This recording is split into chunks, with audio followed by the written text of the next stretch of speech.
అందరికీ good morning. అందరికీ శుభోదయం. సో, ఈరోజు మదనపల్లి మార్కెట్ సంబంధించి స్టాక్ ఎంత మాత్రం వచ్చింది, ఏమనేది మీకు వీడియోలో తెలియజేస్తాను చూడండి. దయచేసి ఫస్ట్ నుంచి లాస్ట్ వరకు చూడండి. మీకంటూ కొంచెం క్లారిటీ వస్తది.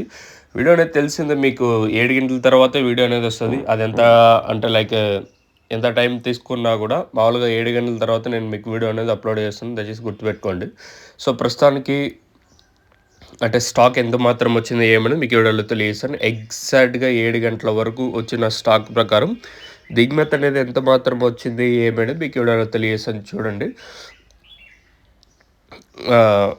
ప్రస్తుతానికైతే మనం ముందుగా మొలకల చీర మాట్లాడుకుందాం. తర్వాత మొలకల చీర వచ్చేసి 3.63, రూ. 70 వరకు మార్కెట్ అయితే జరిగింది. మొలకల చీరవే నిన్న అసలు సడన్‌గా ధర అయితే పెరిగింది. ఒకటి దిగుమతులు తగ్గాయి. తర్వాత వేలంపాట్లు చాలా వరకు ఫాస్ట్‌గా జరిగాయి నిన్న మొలకల చీర మార్కెట్ వచ్చేసి. సో, ప్రస్తుతానికి మదనపల్లికి సంబంధించి స్టాక్ ఎంత మాత్రం వచ్చింది, ఏమనేది మీకు వీడియోలో తెలియజేస్తాను. మనం ముందుగా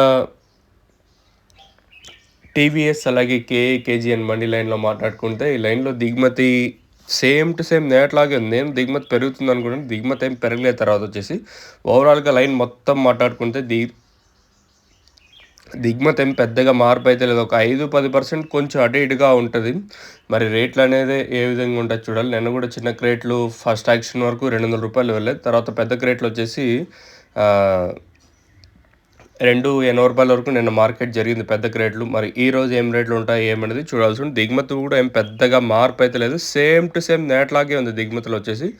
మరి రేట్లు అనేది ఏ విధంగా ఉంటాయో చూడాల్సి ఉంటుంది. ప్రస్తుతానికి మాత్రం మన మదనపల్లి మార్కెట్ సంబంధించి దిగుమతి ఏమి భారీగా ఏం పెరగలేదు. సేమ్ టు సేమ్ నేట్లాగే తక్కువగానే ఉన్నాయి. మరి ప్రైస్ అనేది ఏ విధంగా ఉంటాయి, ఏమన్నా చూడాల్సి ఉంది. ప్రస్తుతానికి మాత్రం అప్డేట్ అవుతుంది. చూద్దాం తర్వాత ఏం రేట్లు ఉంటాయని చూడాల్సి ఉంటుంది.